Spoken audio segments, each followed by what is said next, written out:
Hi, everybody.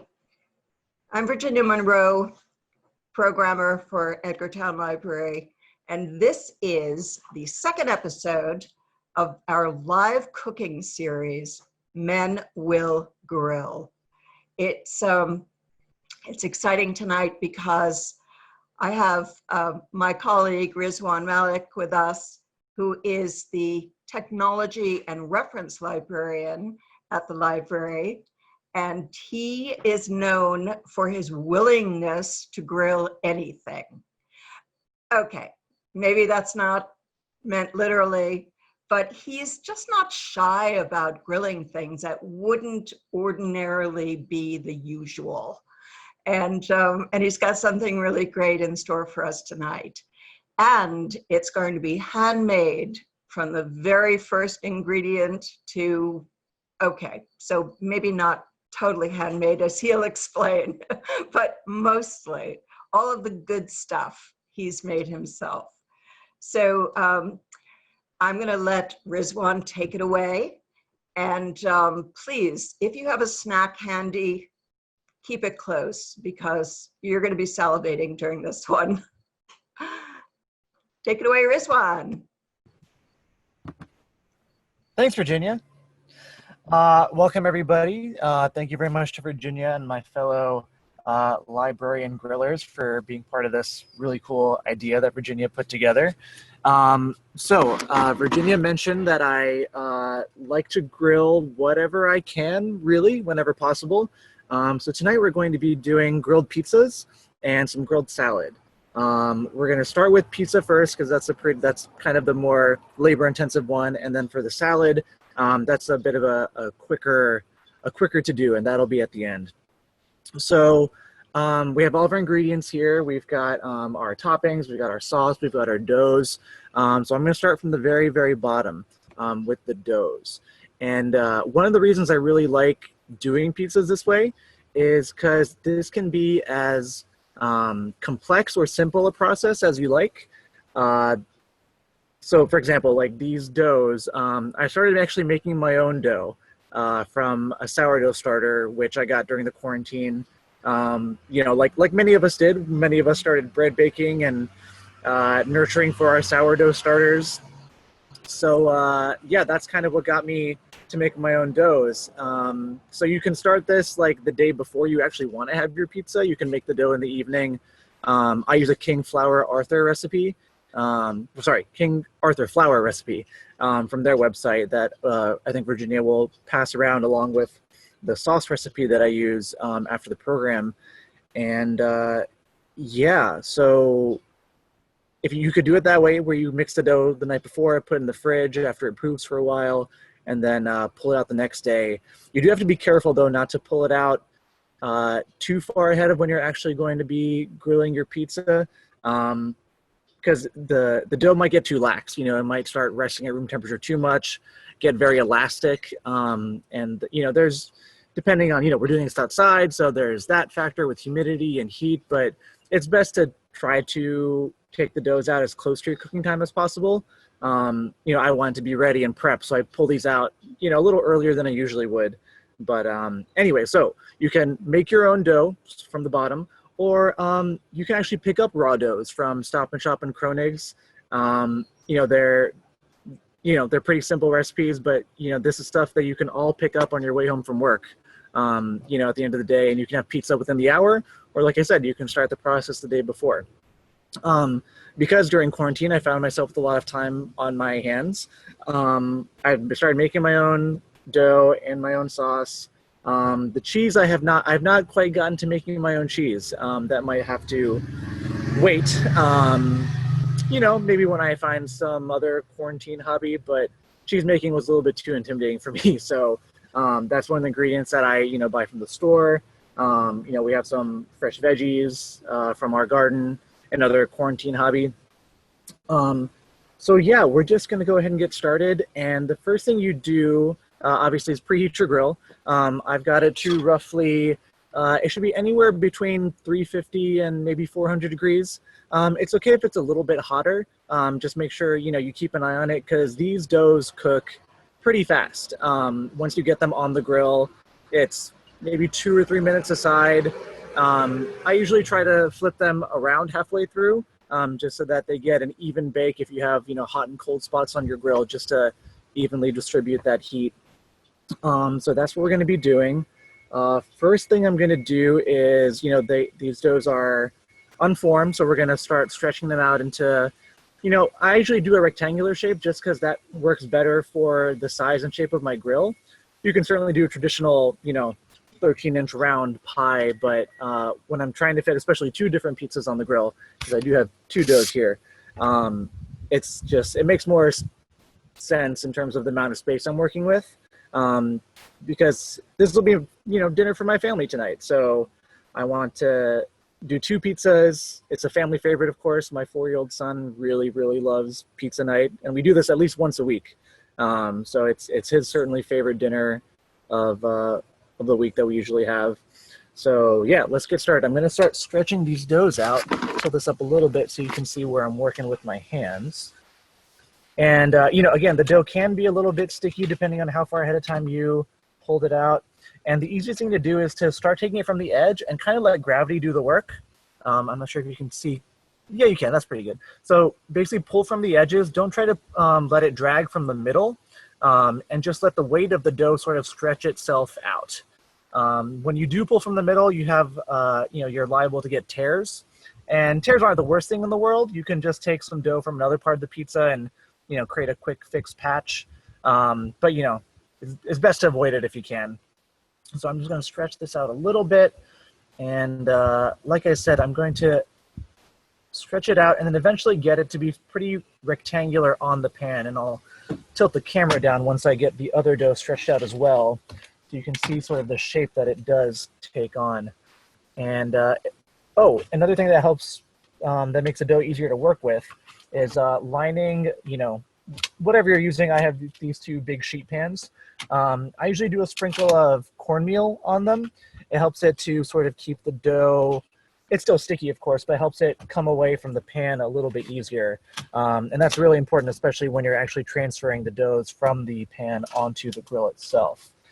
All right, so here you can see one of these doughs stretched out pretty well out there. And I'm going to do the other one. These are quite sticky, so I hope they don't get too, they haven't gotten too soft in the time that they've been resting, but we'll see. It happens. And again, just letting the dough, and it's fairly heavy. You got like maybe 2 pounds of dough here. It will certainly use its weight to drag the rest of the dough down. So just stretch it along the edges. And if I was a braver man, I I kind of taught myself how to toss pizza doughs, but this is a little too live, if you know what I mean. And I would hate to risk losing a dough into my bushes over here. So I will not be tossing any doughs in the air tonight. Just a regular old easy, let it stretch, drag out a little bit. See if I can get a little bit more rectangular. And then same thing, I'm gonna just get it back onto the pan and stretch it out here as well.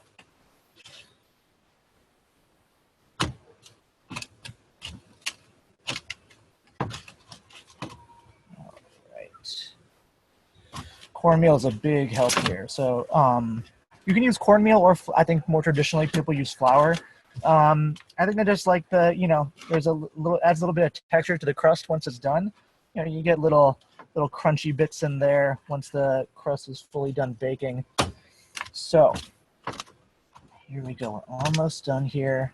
Want to try to even out the dough at least a little bit, just because you don't want spots that are too shallow that cook faster. Then you're liable to get burns where the dough is really thin. So you want to try to get a pretty even thickness throughout, if possible. So I'm just going to do that. And that's our stretched out doughs.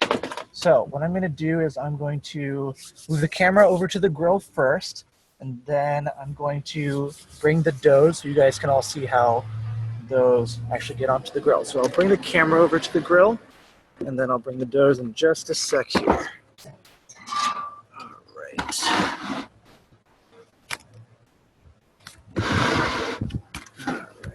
That's a pretty good shot. All right, we are back.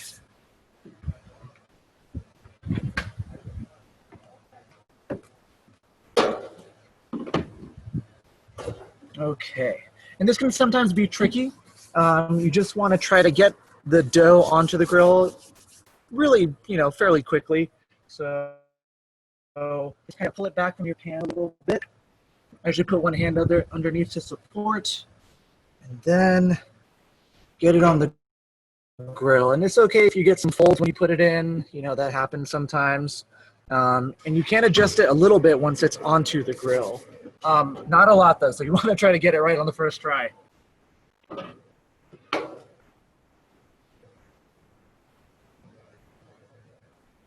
right. And number 2. All right. It's not bad. Okay. There we go. So we're going to let that go for, let's say, we'll check on it in 1 minute or so, just to make sure that, again, we tried our best to make sure that we don't have any super thin spots, but we're going to just check it just to be sure, in case one side is getting a little bit darker than the other. We can flip the doughs around so that the end that was on the front of the grill is now on the back and vice versa. So I'm going to put leave the pans nearby, and here's where I get to talk about one of the best tools to use for grilled pizzas. I'm going to grab it right now. It's just a spatula, but it's a very handy spatula.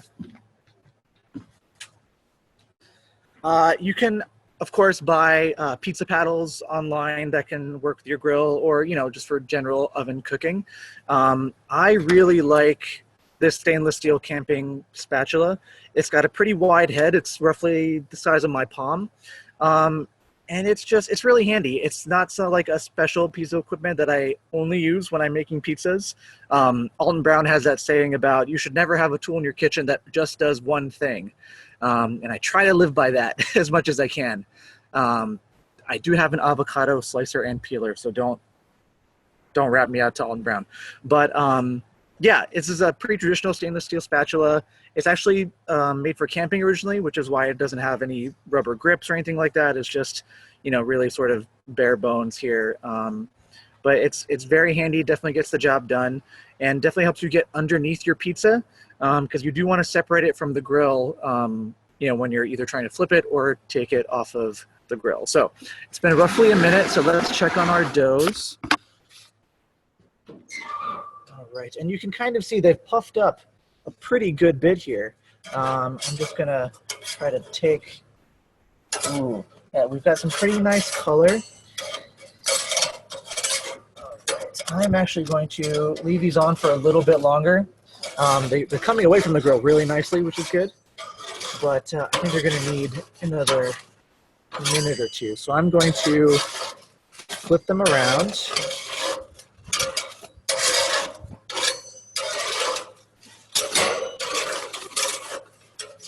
All right. And we're going to let those go for another minute or so. Once the dough starts puffing up, you can kind of tell that it started to bake.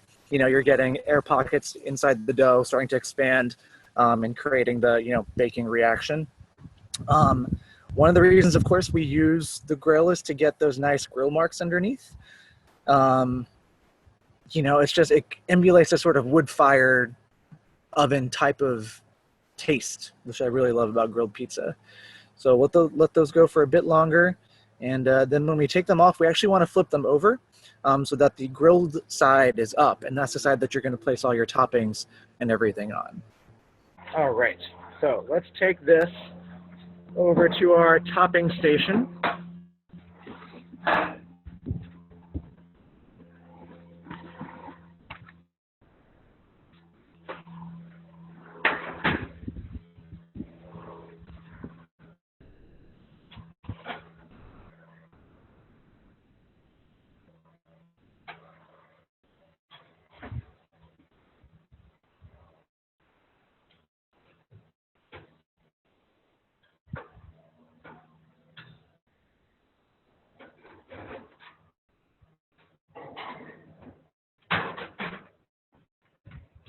I also went ahead and turned the grill down to a slightly lower heat because we're going to be away from the grill for a while, but we don't want to quite turn it off. We don't want it to get too hot so that when we put the pizza back on, it doesn't get too, really too hot and burn the pizza before the cheese can melt and, it can go through the rest of its interior baking as well. So we have our pizza bits here. I'm going to start saucing. And another thing I like about homemade sauce is I can control the thickness of it. I find that for pizza sauces, now that I can make my own, I prefer a slightly thicker sauce. And so I like that I can, leave it to simmer for a little bit longer than I wanted to achieve that thickness for sure.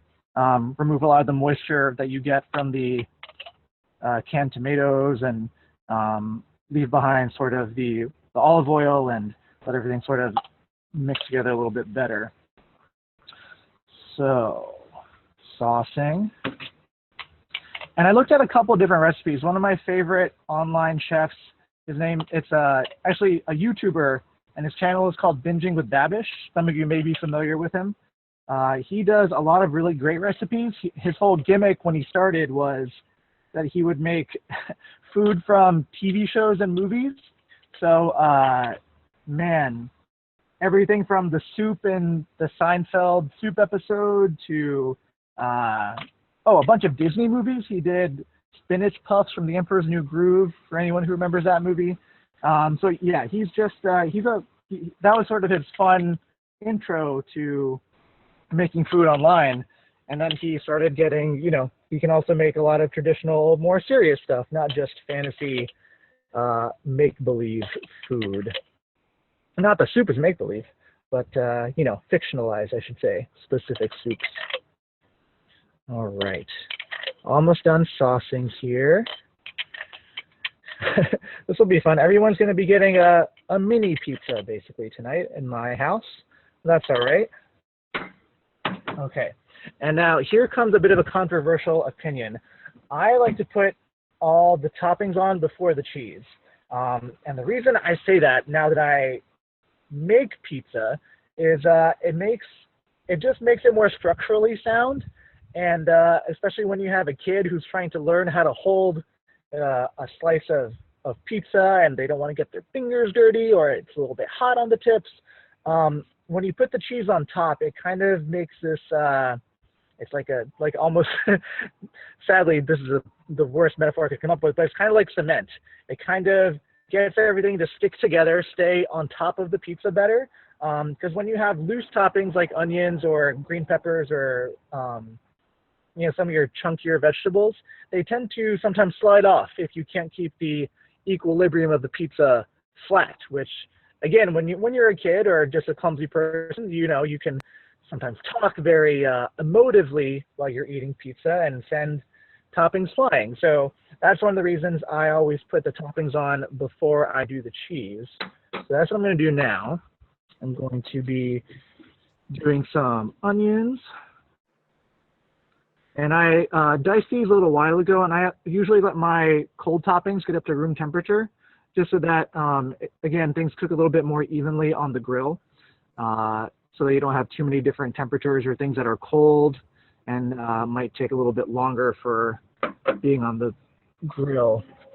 Because, again, this cooks pretty quick on the grill. We were talking for just a couple of minutes when the dough itself was pretty much done. So we kind of, once we put on the toppings, we want to keep it on the grill for kind of as little as we can, or for as short of a time as we can.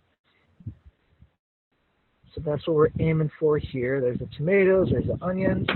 I'm a fan of spicy everything, so I'm going to add some jalapenos here onto these couple of little bits.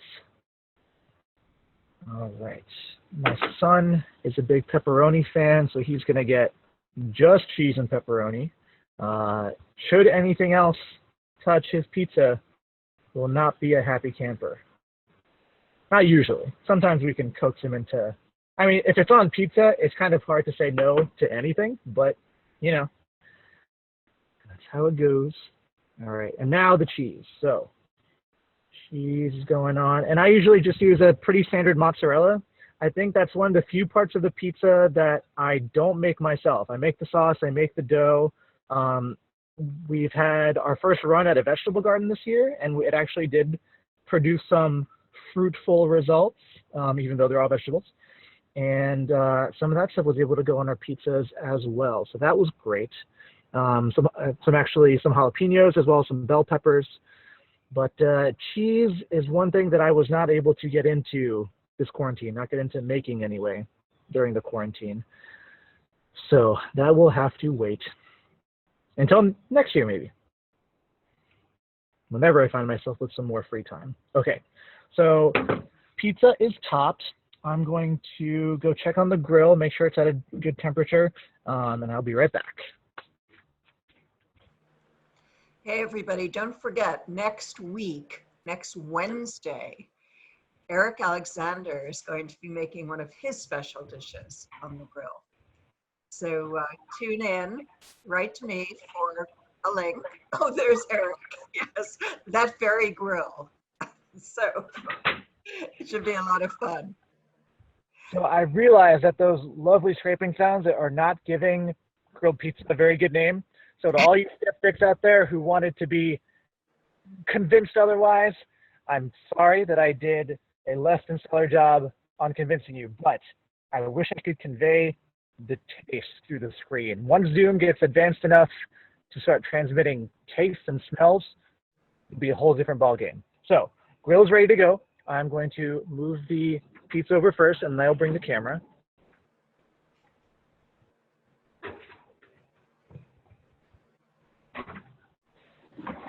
Rizwan, yes. About how hot a grill is it? So right now it's in the 450 range, which I wanted to be a little bit higher on the sort of the second bake, again, so that it cooks a little bit faster, because we don't want it to be on the grill itself too terribly long. Okay. So I'm going to start transferring the pizza bits over, and this can sometimes be a tricky part, when you have a whole pizza. Again, having a long-handled spatula is really helpful here. You really want to try to get probably underneath the pizza till you're roughly 3/4 across the diameter of it, so that you can lift it in one whole piece and transfer it over to your grill. So I'm going to be doing that. Got some of these larger pieces here.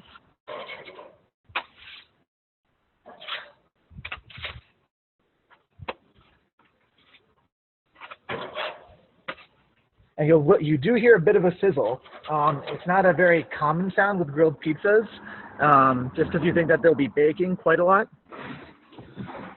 But, there is a good bit of moisture coming from, depending on what you're using, the underneath of the pizza that you just grilled. You can get a little bit of moisture from the sauce. You can get a little bit of moisture from your vegetables, if they're particularly, water heavy vegetables like tomatoes that hold a lot of water, have a lot of water retention. So when those come in direct contact with the grill, you do sometimes get a sizzle, but it's not something that will sort of carry throughout the remainder of the cooking process. It certainly shouldn't. And that brings me to another good point about grilled pizzas. Because of the fact that you're doing this on a grill, you're not doing it in an oven where you have sort of an equal distribution of heat all around the pizza. It's obviously predominantly coming up from the bottom. And, you have the hood, which is great for sort of reflecting some of the heat back towards the top of the pizza, but you're definitely not getting it as hot above the pizza as you are below. And so sometimes moisture can pool a little bit from your water-rich toppings. So you could occasionally get, a little collection of, pizza moisture here and there. I like that. Like I love eating my pizzas that way. I feel like it adds a slightly different sort of mouthfeel and texture. You still get a really crispy crust underneath. But, if you're looking for sort of a multi-dimensional mouthfeel experience, that can sometimes happen. And the easiest way for anyone who doesn't want, any sort of moisture on the top of their pizza, although pizza can be it's a pretty wet and dry food, depending on how you look at it. But if you have something that you really are averse to, you can put the broiler on your oven, your actual oven on high, and just put the pizza in there really close to the burner for like less than a minute, and that'll really get rid of any of the water that may still remain on the top. I'm not a huge fan of that. I don't normally have any water retention problems, but I noticed when I started, especially before I sort of got the hang of things, that I would get that a little bit, but it's something that kind of worked itself out as time went on. So yeah, it just all depends on your choice of toppings and how you want to do things. I'm going to check on these pizzas once more. And really, you're looking for the same thing underneath as you did the first time for your crust, which is to get some grill marks. Obviously, the best indicator is once the cheese is melted. You want to make sure that that sort of helps sort of keep everything together. And it's just a good indicator that all the toppings have heated through enough, because, you know, the toppings are done. They just really need to get hot, essentially. So your pepperoni, your onions, your any other vegetables or meats you might be using, the meats are usually already cooked, so that's not an issue of worrying about that. So I'm going to take a peek underneath real quick.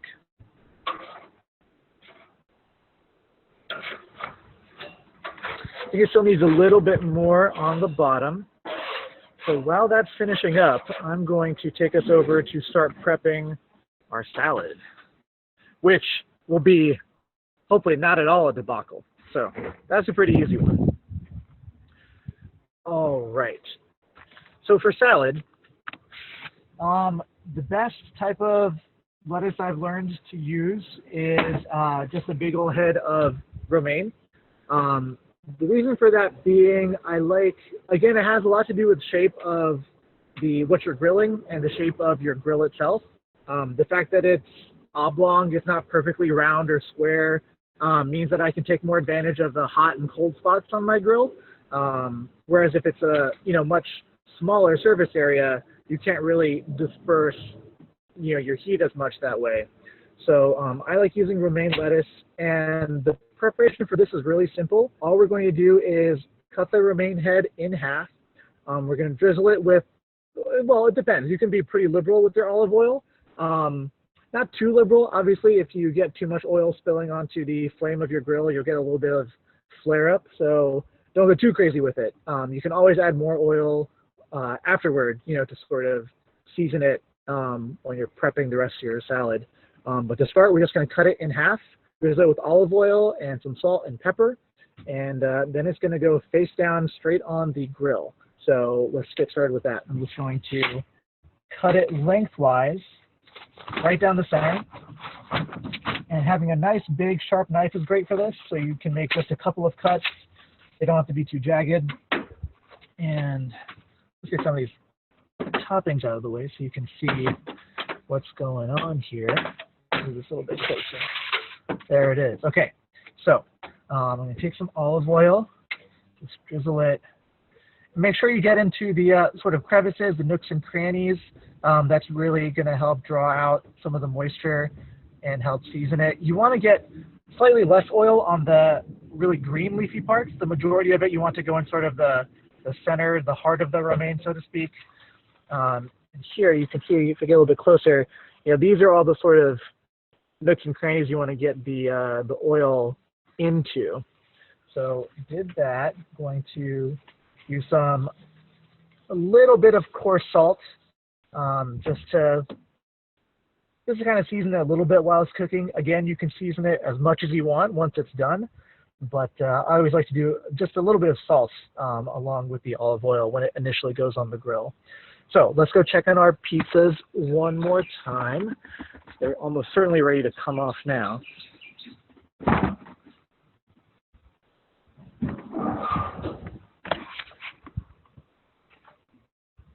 All right. So I'm going to take this piece and try to bring it close. Not sure how well we can see that, but it's definitely done. I'm going to flip it over just so you can see the bottom. The crust is nice and dry. When you tap on it, it's hard. It doesn't have much give. Aside from grill marks, that's one way you can tell that it's done. The cheese is melted. It's obviously hot to the touch. So your pizza is essentially done. So I'm going to take all these bits off now.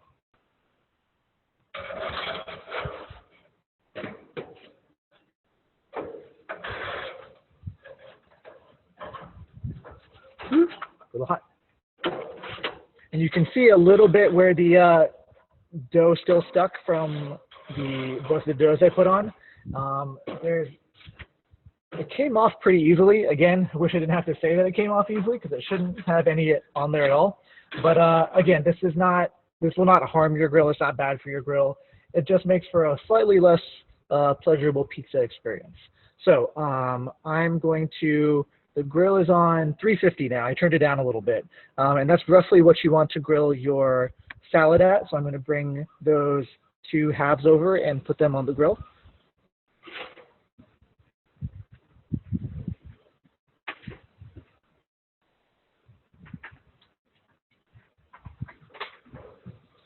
And this is where your other grilling equipment will come into place. It's just a pair of simple tongs. So you're going to put the flat side down first. Oops. And of course, it is a leafy green, so you will sometimes get rogue leaves. I usually just put those on the top rack, since once you get individual leaves coming off, they're much more likely to crisp up and burn off when they're all by themselves when applied to the same heat as the heads. So if you get a rogue leaf coming off, you can just put it on your top rack to sort of be a little bit further away from the heat and not burn up as quickly. And then the rest of your heads can just stay on here. And we're not going to touch these for roughly 3 minutes or so. You want them to just get a good char on one side because again, you're not really cooking these greens. You're just kind of getting them hot and you're getting them sort of the flavor of the grill. And yeah. So we're going to let that sit for a bit.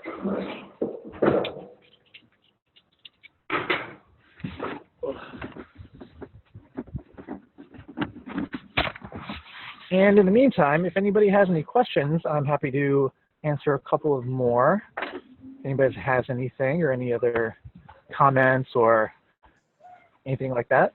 Rizwan, I have a question. Yeah. Well, a comment too. Number one, I'm totally with you on putting the ingredients and then the cheese. Yeah. Seriously, I think the only reason they do that in pizza places is because it's more expedient. You know, people Sure. ordering different kinds of toppings. But you're right, it seals in all those delicious things. So they don't flip all over your floor. Yeah. The other thing is I only have a little old Weber charcoal grill. Do you think it can get hot enough for that? Or should I just cook it longer, or what do you think? I think charcoal certainly will get hot enough. It's not like we're cooking this at really anything north of. You don't need anything north of 400 degrees or so.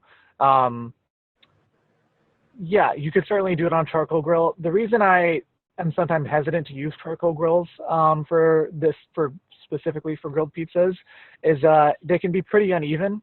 And when you're cooking something with such a wide and large surface area, like a pizza dough, you want it to be fairly even because it's not like you can take off the part of it that's done, or well, when you break it, you can, but it's not like you can take off the part of it that's done first to let the remainder keep going. The solution to that might be making smaller pizzas, making intentionally more personal pan size pizzas, maybe instead of 13 inches or a foot in diameter, make them 6 inches in diameter, so that that smaller area is a bit more uniformly heated, instead of having to worry about this end of the pizza is still not done yet and this side is starting to get black or what have you. Right. So that would be the only thing that I would say about using a charcoal grill instead. Okay. And I'd put the kettle on just the way you closed and opened the top. Oh, okay. Kind of you're almost like baking it and grilling it at the same time. That's exactly right. It's much more. I mean, for the dough specifically, you're essentially baking. And it was funny. I was thinking about this getting ready. I was going to say cook the dough or no, bake the dough. Bake the dough. Yeah. Because normally when you're doing anything on a grill, you're cooking it. But in this case, we are doing more of a baking reaction. Sure. All right, so let's go take a look at those halves of romaine real quick.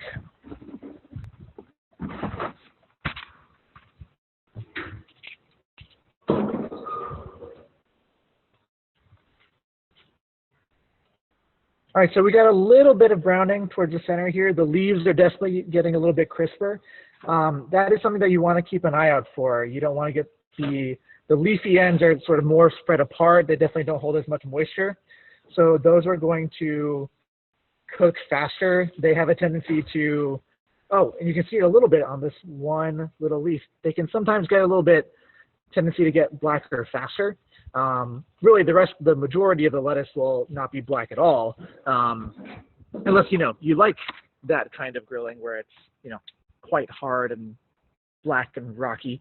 But again, that's just kind of it's one of the symptoms of doing something on the grill that has a sort of thicker part and a thinner part. Is the thinner part will cook faster, and sometimes those bits will kind of burn off a little, so that the sort of the heart of whatever you're grilling can cook through, or heat through at least. And then the way I like to dress the salad after it's done, I use one of my favorite kitchen tools, which is just a pair of kitchen shears.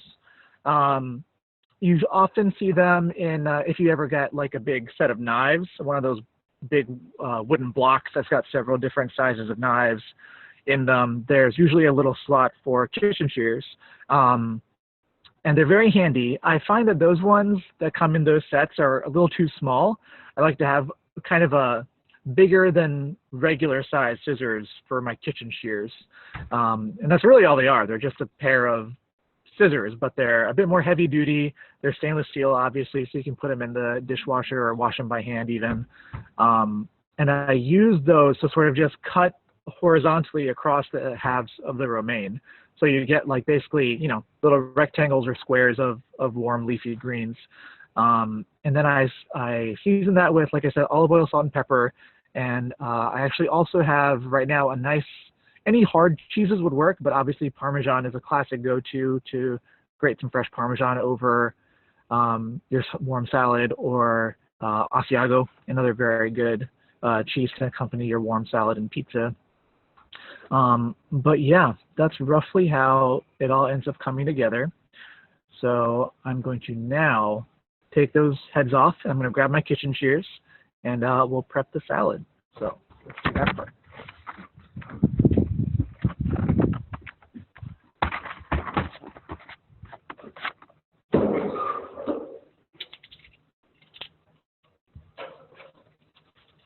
Okay, you can definitely see where the inside's getting quite a bit browner. The olive oil also helps with that.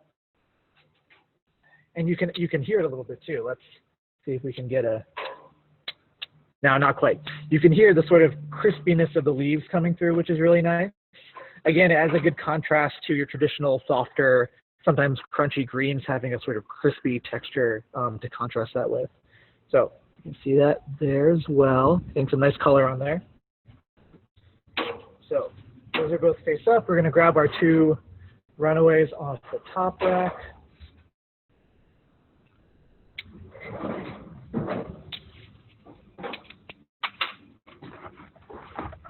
All right. Here's the salad. I'm going to go grab those shears, which I realize I left inside, and we will start chopping. Nice. Look at these.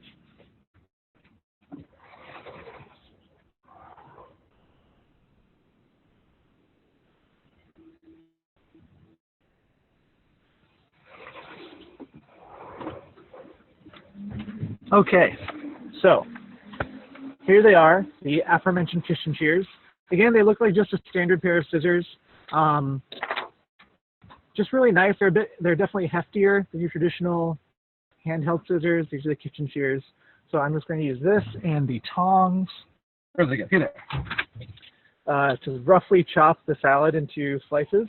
I always cut off the sort of root end because nobody really wants to eat the root end in their salad. It's a kind of, tougher bit of the salad to eat. So I'm just going to cut that part off first.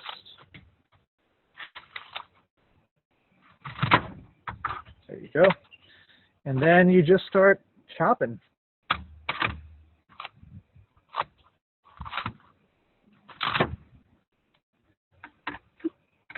A little critter. another hazard of eating or grilling outside. You're subject to any little stowaways you might get on anything from really anytime you open the hood of the grill. There's the potential for your yummy smells to attract bees or flies or what have you. So the perils of wonderful eating and dining al fresco. So we've got our roughly chopped salad here. I'm gonna get a little bit more olive oil on this bit. Oop, nice glug there. Some coarse salt, fresh cracked pepper, and that's it. Give it a little toss if you want, just to get everything a bit more evenly coated.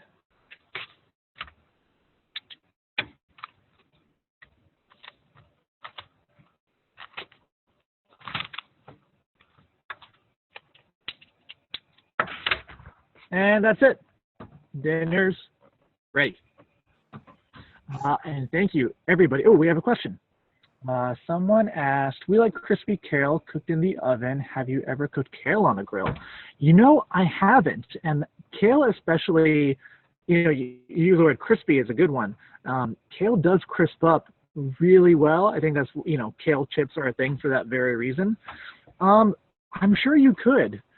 I'd be a little bit worried because kale, you know, unlike, you know, whole heads of different kinds of lettuces, it's a bit more individual, so it might not have as much of that sort of everything's bunched together, so it'll help things sort of cook from the inside sort of properties, but the, you know, the leaves, which are so curly on the outside and sort of very out there on their own, might be a bit more liable to get quite crispy.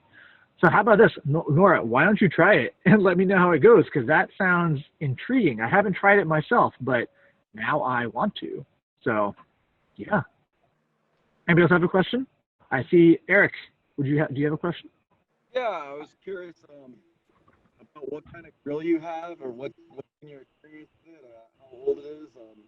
Virginia was mentioning she had a charcoal one, and I think you told me recently that there's a Massachusetts tax holiday coming up. So if people at home want to shop for a grill, or if you want to go buy a grill, you and I can go cruising for grills this weekend.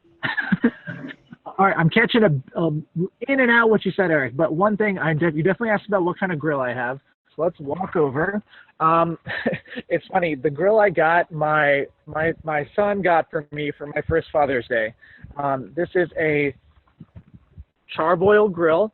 I cannot unfortunately tell you what model it is. It says the charbroil performance. So I have a feeling it's a pretty entry-level grill. It's got 4 burners. It's got this really nice side range for if you ever wanted to cook out, you know, like boil water outside or cook anything else outside, more traditionally in a pot or a pan, something like that. The other side is just, you know, some staging space, no special burners on there. But it takes your standard 20-gallon propane tank. It's got a nice thermometer on top. I remember it was funny, last week during Chris's grilling program, he mentioned that he really appreciated that there was a thermometer on top of his grill, on the hood of it. And in my head, I was like, well, whenever you get a grill, like a multi-burner grill like this, I thought it was supposed to have a thermometer, but I guess a word to the wise, anyone looking for a grill, as Eric mentioned, during this tax holiday that's coming up, make sure you get one with a thermometer on it. It is very handy, I should say. I rely on having a built-in thermometer on the grill quite a bit. There are folks who, you know, have more equipment in terms of, you know, those sort of infrared thermometer, you know, guns essentially, or, you know, they have the separate attachments with an external display with a thermometer, and then the contact point is actually inside the grill at all times. So it just depends on how sort of fancy you want to get. I'm pretty good with just ballparking it. You know, this thermometer goes in 100-degree increments from 150 to 650. And that certainly works well enough for me. But yeah. Any other questions? I just want to eat what you just cooked. Yeah, I was taking a look at these pizzas. Yeah, You know, thank I you. really like those little personal pizza sizes. Yeah, I think they'll make for good, lunches the next couple of days. And also Um, people, if you make them that size, they can choose what toppings they want. That's a very good point, and that's another one of the reasons I like doing pizzas this way. Is it's you make your own. It's a little bit less work for me, which is nice. But people can customize it as well as they want. Yeah. Sometimes some people like a saucier pizza. Sometimes people like a cheese-heavy pizza. One thing I didn't mention, I have out here some crushed red pepper, some dried oregano, and some garlic powder. So again, if you want to have a bit more control of what your pizza tastes like, you can always add those things on either after the pizza comes off the grill, or what I like to do is I tend to put it on after the sauce, but before the toppings, just so that it's all kind of, it's again, not just sitting on top of the pizza, it's kind of in with the pizza. Looks great. And I never ever would have thought of grilling romaine lettuce. It looked delicious. Oh yeah, no, it's great. I'm tempted to just grab a giant leaf and put it in my mouth right now, but I will not. And again, apologies for the grilling of the dough snafu. If we ever do this again, here's what I'll do. I do this every week. I will take some very beautiful photogenic pictures of the pizzas I make, and those can go out with the recipes that you send out. That sounds great. All right. Thank you. Unless anybody has any more questions for Rizwan, we shouldn't keep him from his pizzas. Right. I just want to say thank you, Virginia and Rizwan. It was really, really great. I'm inspired. Thank you. Yeah, I am too, Ellie. I'm going to try this. It looks really good. Well, thank you everybody so much. I'm so happy to see so many friends, and hopefully, have a little bravery. I know it can certainly be intimidating doing something strange and doughy on the grill, but it's fun. It's really fun, and it kind of opens up your perspective on what you can do with your grill. Thank you. Yep. Thank you. And next week, next Wednesday at 6:30, Eric will be, dare I say, on the hot seat. Eric! Okay. All right, everybody. Thanks, Rizwan. Yep. Have a good night, everyone. You too. All right. Bye-bye.